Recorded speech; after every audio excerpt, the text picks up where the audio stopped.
అందరికీ నమస్కారం అండి. Welcome back to Ragalatha channel. నేను మీకు ఈ వీడియోలో స్వర్ణ పంచాయతీ వెబ్సైట్లో హౌస్ ట్యాక్స్ అసెస్మెంట్ ఎలా ఎంట్రీ చేయాలి అనే దాని గురించి అయితే చెప్పాలనుకుంటున్నాను. దాని గురించి అయితే ముందుగా క్రోమ్ ఓపెన్ చేసుకుంటాము. స్వర్ణ పంచాయతీ వెబ్సైట్ అనేది ఓపెన్ చేసుకుంటాము. ఓపెన్ చేసుకున్న తర్వాత మనము మన యొక్క CFMSID నిధి పోర్టల్ క్రెడెన్షియల్స్తో లాగిన్ అవుతాము. మనకి ఇలాగా పేజ్ అనేది ఓపెన్ అవుతుంది. ఇందులో ట్యాక్సెస్ అని ఉంటుంది, హౌస్ ట్యాక్స్ అని ఉంటుంది. మనకి యాక్చువల్గా లాగిన్ అయిన వెంటనే ఎలాగైతే మనకు కనిపించేస్తుంది. అయితే దీనికి ముందుగా మనము ప్రొఫైల్ అప్డేషన్ అనేది కంపల్సరీ కంప్లీట్ చేయాలి. ప్రొఫైల్ అప్డేషన్ కంప్లీట్ చేసిన తర్వాత మాత్రమే మనకి హౌస్ ట్యాక్స్ అసెస్మెంట్ ఎంట్రీ అనేది ఓపెన్ అవుతుంది అనమాట. ఇప్పుడు మన CFMSIDకి ఒక 2-3 గ్రామ పంచాయతీలు లింక్ అయి ఉన్నాయి అనేసి అంటే అన్ని పంచాయతీల యొక్క ప్రొఫైల్ అప్డేషన్ కూడా కంప్లీట్ అయిన తర్వాత మాత్రమే మనకి అసెస్మెంట్ ఎంట్రీ ఓపెన్ అవుతుంది. ఒక గ్రామ పంచాయతీ ప్రొఫైల్ అప్డేషన్ చేసి ఆ గ్రామ పంచాయతీ తాలూకా డేటా ఎంటర్ చేసేస్తాము అంటే ఇక్కడ అవ్వదు. మనకి ఎన్ని పంచాయతీలు లింక్ అయి ఉన్నాయో అన్ని పంచాయతీల ప్రొఫైల్ అప్డేషన్ అయిన తర్వాత మాత్రమే మనము అసెస్మెంట్ ఎంట్రీ చేయాలి. అసెస్మెంట్ ఎంట్రీకి ముందు మనకైతే డేటా అడుగుతుంది. ఎన్ని అసెస్మెంట్లు ఉన్నాయి, మన యొక్క కరెంట్ డిమాండ్ ఎంత, ఎరియర్ డిమాండ్ ఎంత, టోటల్ ఎంత అనేది అడుగుతుంది. మనం ఫిగర్స్ ఎంటర్ చేసి సేవ్ కొట్టి సబ్మిట్ చేస్తాం. సబ్మిట్ చేసిన తర్వాత మాత్రమే మనకి అసెస్మెంట్ ఎంట్రీ అనేది ఓపెన్ అవుతుంది. ఇందులో అసెస్మెంట్ ఎంట్రీ అని మనం క్లిక్ చేయగానే మనం కనుక డేటా ఎంటర్ చేసినట్లయితే మనకి ఇలాగా ఓపెన్ అవుతుంది. డీటెయిల్స్ ఓపెన్ అయ్యి మనకి కింద ఇక్కడ add assessment details, partial assessment details, target assessment details అని వస్తుంది. టార్గెట్ అంటే మనం ఎన్ని అసెస్మెంట్స్ ఎంటర్ చేస్తామో అది టార్గెట్ కింద వస్తుంది. పార్షియల్ అంటే మనం ఆల్రెడీ యాడ్ చేసిన అసెస్మెంటు కంప్లీట్ కాకుండా సగంలో కనుక విడిచిపెట్టిస్తే పార్షియల్లోకి వస్తుంది అనమాట. అది మళ్ళీ మనం ఇక్కడ క్లిక్ చేస్తే అది ఓపెన్ అవుతుంది. మనం రెక్టిఫై చేసుకొని మోడిఫై చేయడానికి అవకాశం ఉంటుంది. అయితే ముందుగా మనం యాడ్ అసెస్మెంట్ డీటెయిల్స్ అనే దాని మీద క్లిక్ చేసినట్లయితే మనకి ఇలా డీటెయిల్స్ అడుగుతుంది. ప్రొఫైల్ ఎలాగైతే మనకి స్టెప్ వైజ్ వస్తుందో ఇక్కడ కూడా అలాగే property details, owner details, site లేదా బిల్డింగ్ డీటెయిల్స్, డిమాండ్ డీటెయిల్స్ ఇలాగ 4 రకాల ఆప్షన్స్ అయితే రావడం జరుగుతుంది. ఈ 4 రకాల ఆప్షన్స్లో కూడా అన్ని డీటెయిల్స్ మనం ఎంటర్ చేసి సబ్మిట్ చేస్తేనే మనకి హౌస్ ట్యాక్స్ ఎంట్రీ అనేది అవుతుందన్నమాట. అయితే ఇందులో ముందుగా పంచాయతీ నేమ్ అనేది మనం సెలెక్ట్ చేసుకుంటాము. తర్వాత విలేజ్, ఏ విలేజ్ అయితే అది రెవెన్యూ విలేజ్ మాత్రమే ఇక్కడ వస్తుంది, అది చూసుకోండి. విలేజ్ అన్న తర్వాత మనం సెలెక్ట్ చేసుకుంటాము. అసెస్మెంట్ నెంబర్ ఏదైతే మనం ఎంటర్ చేయాలనుకుంటున్నామో దాని తర్వాత అసెస్మెంట్ నెంబర్ అడుగుతాము. ఇక్కడ PPN అనేది NA అని మనకి ఇక్కడ బ్లాక్ అయిపోయి ఫ్రీజ్ చేశారు కాబట్టి దాన్ని ఊసి మరి పట్టుకో అవసరం లేదు. హ్యాబిటేషను మనం ప్రొఫైల్లో ఏవైతే హ్యాబిటేషన్స్ ఇచ్చామో ఆ హ్యాబిటేషన్స్లో ఏ హ్యాబిటేషన్కి అయితే మనకి డేటా చెందుతుందో దాని పేరు అనేది అక్కడ ఎంటర్ చేస్తాము. సర్వే నెంబర్ కూడా మనం ఇక్కడ ఎంటర్ చేసుకోవాలి. ఈ సర్వే నెంబర్స్ అనేవి మనము మన యొక్క సర్వేయర్ దగ్గర డీటెయిల్స్ మనం సేకరించవలసిన అవసరం అయితే ఉంటుందన్నమాట. అది సర్వే నెంబర్ ఎంటర్ చేస్తాము. తర్వాత whether the construction fallen under గ్రామకంఠంలోనే కట్టారా లేదు అంటే బయట గ్రామకంఠం బయట కట్టారా అనేది మనం అక్కడ సర్వేయర్తో చెక్ చేసుకొని ఆ డేటా కూడా మన దగ్గర పెట్టుకోవాలి. ఇవన్నీ 36 కాలమ్స్లో అయితే డేటా ఉంటుంది. ఒకవేళ లేకపోతే మాత్రం మళ్ళీ మొదల నుంచి చేసుకోవాలి మనం అనమాట. అది చూసుకోండి. తర్వాత ప్లాట్ నెంబర్ వేస్తారు.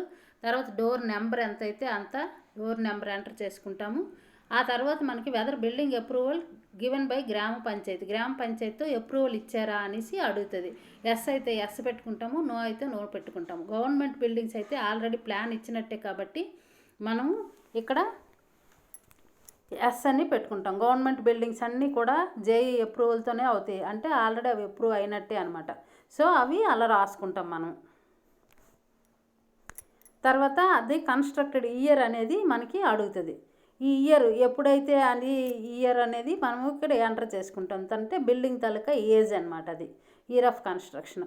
దాన్ని బట్టి కూడా మనకి ట్యాక్స్ ఉంటుంది. ఎందుకంటే ఇప్పుడు 10 years దాటిన హౌసెస్కి అయితే మనం 10% డిడక్షన్ అనేది ట్యాక్స్లో చేస్తాం కదా, అందుకోసం అది క్యాలిక్యులేట్ చేస్తారు.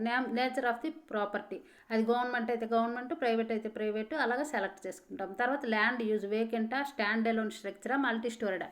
అంటే వేకెంట్ ప్లాట్ అయితే వేకెంట్ రాస్తాము, స్టాండ్ అలోన్ అంటే బిల్డింగు, అది మల్టీ స్టోర్డ్ అంటే డబుల్, అపార్ట్మెంట్ అయితే అపార్ట్మెంట్, ఏదైతే అది రాసుకుంటాం మనం. ఇది నేను సచివాలయం ఎంటర్ చేస్తున్నాను కాబట్టి మీకు ఇది మల్టీ స్టోర్డ్ అంటే డబుల్ కాబట్టి నేను అలా రాసుకున్నాను. నేచర్ ఆఫ్ ఓనర్షిప్ దగ్గరికి వచ్చేటప్పటికి గవర్నమెంట్ వస్తుంది. మోడ్ ఆఫ్ ఎక్విజిషన్లో గవర్నమెంట్ వస్తుంది, అన్నీ గవర్నమెంట్ వస్తాయి. ఇది ప్రైవేట్ అన్నప్పుడు మళ్ళీ మనకి మారుతాయి అన్నమాట. అది చూసుకోండి. ఇక్కడ మనం ప్రైవేట్ అని సెలెక్ట్ చేసినట్లయితే మళ్ళీ ఇవన్నీ కూడా మారుతాయి మనకి. స్టాండ్ ఎలోన్ స్ట్రక్చర్ పెట్టామనుకోండి, నేచర్ ఆఫ్ యూసేజ్ రెసిడెన్షియలా, కమర్షియలా, ఇండస్ట్రియలా అని అడుగుతుంది. షాపింగ్స్ అయితే కమర్షియల్ పెడతాం, లేదంటే రెసిడెన్షియల్ పెడతాం. నేచర్ ఆఫ్ ఓనర్షిప్ అనే దగ్గర ఇండివిజువల్ జాయింట్ ప్రాపర్టీ అని అడుగుతుంది. అంటే సింగిల్ మెంబరే ఓనర్ అయితే ఇండివిజువల్ అని పెడతాం. లేదు కొన్ని దగ్గర ఆస్తులు పంపకాలు చేసుకోకుండా ఒక 3-4 కలిపి కనుక ప్రాపర్టీ ఉన్నట్లయితే జాయింట్ ప్రాపర్టీ అని సెలెక్ట్ చేసుకుంటాం అనమాట. అలాగా సెలెక్ట్ చేసుకుంటాము. తర్వాత మోడ్ ఆఫ్ ఎక్విజిషన్ దగ్గరికి వచ్చేటప్పటికి అది లీగల్ ఓనరా, లీగల్ హెయిరా, మోర్టేజా, ఇక్కడ ఏదైతే అది ఇన్హెరిటెన్సా, పర్చేజా, గిఫ్టా, ఏదైతే అది మనం ఇక్కడ సెలెక్ట్ చేసుకుంటాము. సెలెక్ట్ చేసుకున్న తర్వాత ప్రాపర్టీ తలక అడ్రస్ అన్న దగ్గర కూడా సేమ్ మళ్ళీ మనం విలేజ్ నేమ్ అనేది ఎంటర్ చేసుకుంటాము. ప్రాపర్టీ స్ట్రీట్ అంటే స్ట్రీట్ నేమ్ ఏదైనా కనుక ఉన్నట్లయితే అది మనం ఎంటర్ చేసుకుంటాం అన్నమాట. లేదు అంటే మనం ఆ విలేజ్ చిన్న విలేజెస్ అనుకోండి, విలేజ్ నేమ్ రాసిస్తాం, మెయిన్ రోడ్ అని పెట్టుకోవచ్చు. తర్వాత ఇక్కడ పిన్ కోడ్ అడుగుతుంది, పిన్ కోడ్ కూడా మనం ఎంటర్ చేసుకుంటాము. ఎంటర్ చేసుకున్న తర్వాత ఇక్కడ నైబరింగ్ ప్రాపర్టీ డీటెయిల్స్ హద్దులు అనేది మనం ఎంటర్ చేయాల్సిన అవసరం అయితే ఉంటుంది. ఈస్ట్, వెస్ట్, నార్త్, సౌత్ ఎటువైపు ఏది ఉంది అనేది మనం ఇక్కడ ఎంటర్ చేసుకోవాలి. ఇలా ఎంటర్ చేసుకున్న తర్వాత సేవ్ అండ్ కంటిన్యూ అనే దాని మీద క్లిక్ చేసుకుంటాము. క్లిక్ చేసుకుంటే సక్సెస్ఫుల్లీ సబ్మిటెడ్ అని నెక్స్ట్ స్టెప్కి వెళ్తుంది అనమాట. ఇక్కడ ఓనర్ డీటెయిల్స్ దగ్గరికి వెళ్తుంది. ఓనర్ డీటెయిల్స్లో మనకి ఇక్కడ సర్నేమ్ అనేది అడుగుతుంది. సర్నేమ్ ఎంటర్ చేస్తాము. తర్వాత నేమ్ అనేది అడుగుతుంది, నేమ్ ఎంటర్ చేస్తాము. తర్వాత జెండర్ అడుగుతుంది, మేలా ఫిమేలా అనేది ఎంటర్ చేస్తాము.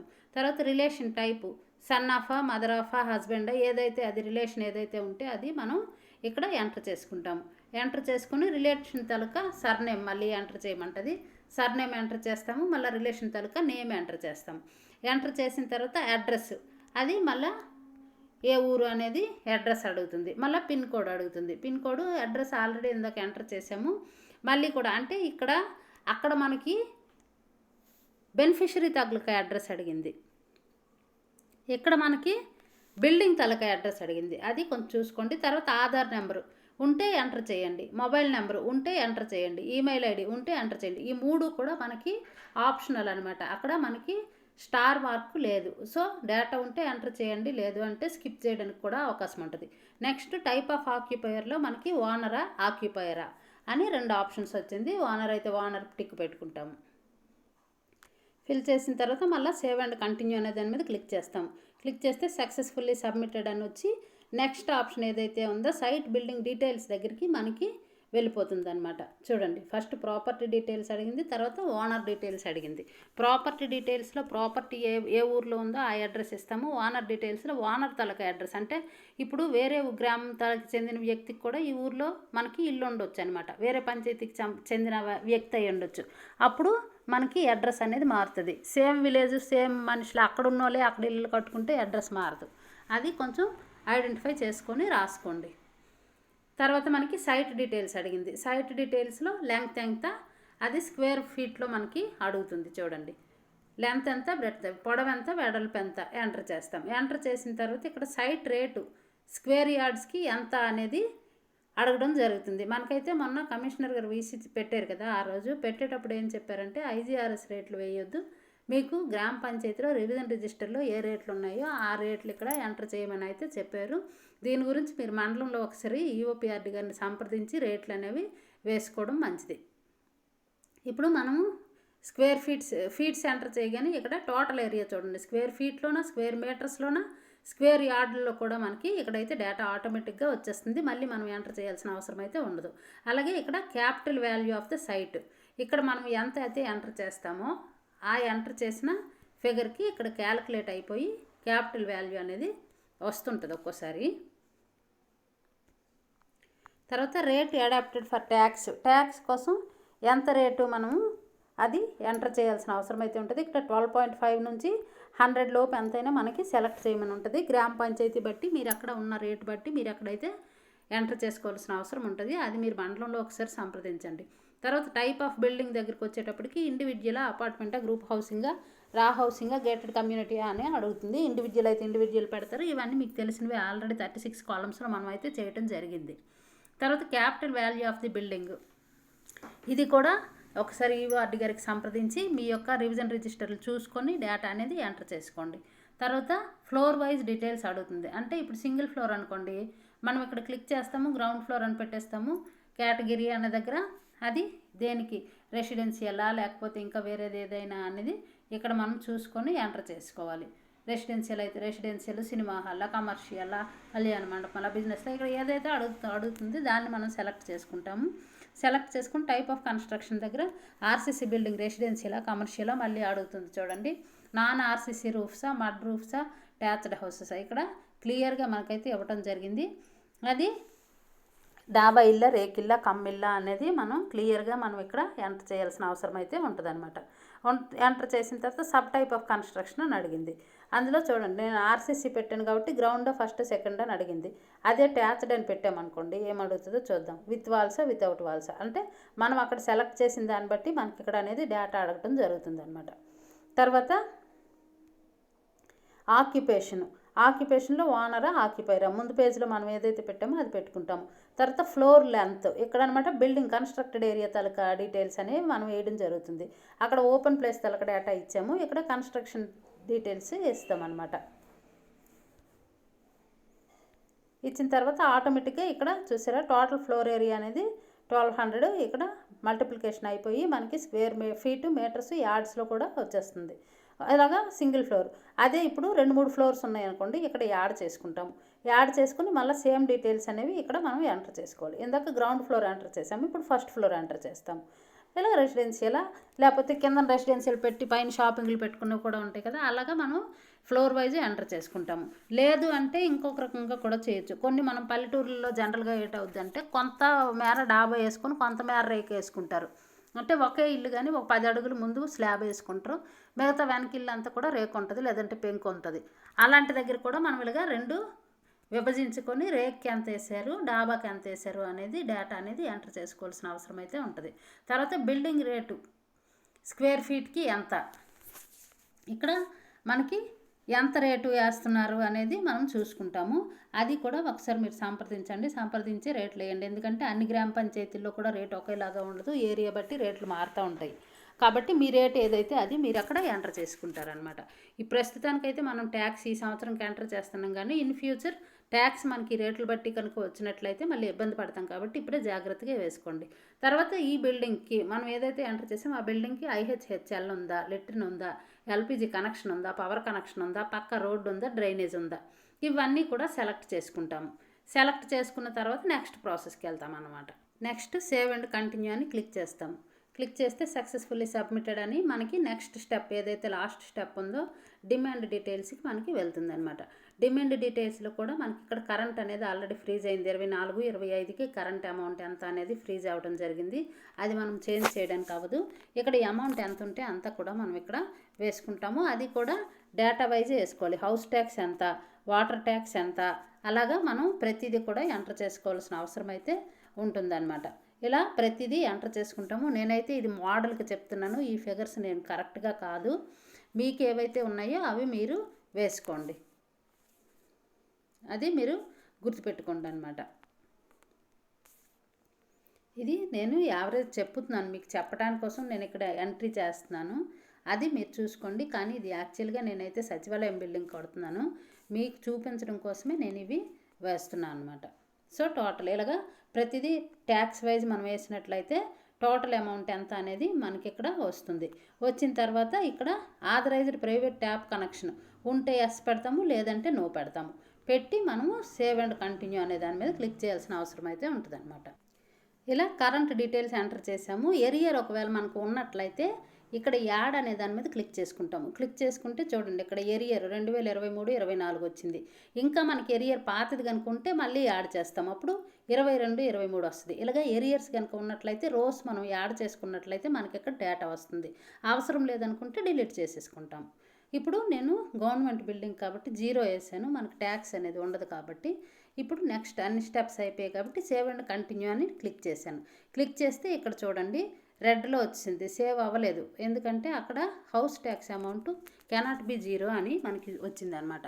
అంటే 0 ఉండకూడదు అని చూపించింది. మనం ఓపెన్ ప్లేసులకి అయితే పంచాయతీల్లో చిన్న చిన్న పంచాయతీల్లో మనం ట్యాక్స్ వేయము. అలాగే గవర్నమెంట్ బిల్డింగ్స్ కానీ, గుడులు కానీ, స్కూల్స్ కానీ, ఇలా మనం రిలీజియస్ ఇన్స్టిట్యూషన్స్ ఏవైతే ఉంటాయో వాటికి మనం కూడా ట్యాక్స్ వేయము.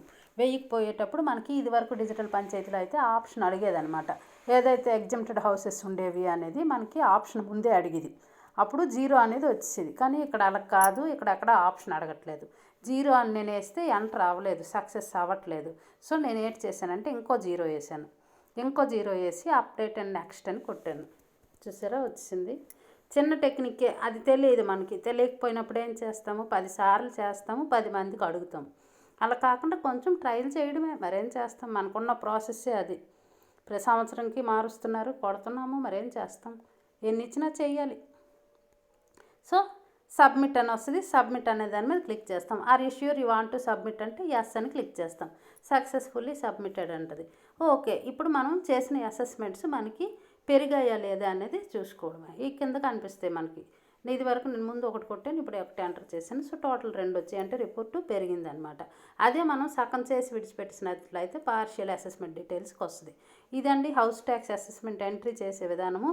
ఏటేటి డేటా మీరు దగ్గర పెట్టుకోవాలనేది అర్థమైంది కదా. 36 కాలమ్స్ డేటా కనుక ఉన్నట్లయితే ఇంకేం చూడక్కర్లేదు, మనం ఎంటర్ చేసేయచ్చు. అదే 36 కాలమ్స్ డేటా లేకపోతే మాత్రం మళ్ళీ మీరు రెడీ చేసుకోండి. ఎందుకంటే పంచాయతీలో కొంచెం అటు ఇటు ట్రాన్స్ఫర్స్ అయ్యాయి కాబట్టి మీరు డేటా ముందు సిద్ధం చేసుకొని ఎంట్రీ అనేది అయితే ఖచ్చితంగా చేసేయాలి. మనకి అది సీరియస్గా ఉంది మ్యాటర్ కాబట్టి త్వరగా మనం ఎంటర్ చేసేసుకుంటే బెటర్. ఓకే అండి, థ్యాంక్ యూ ఫర్ వాచింగ్.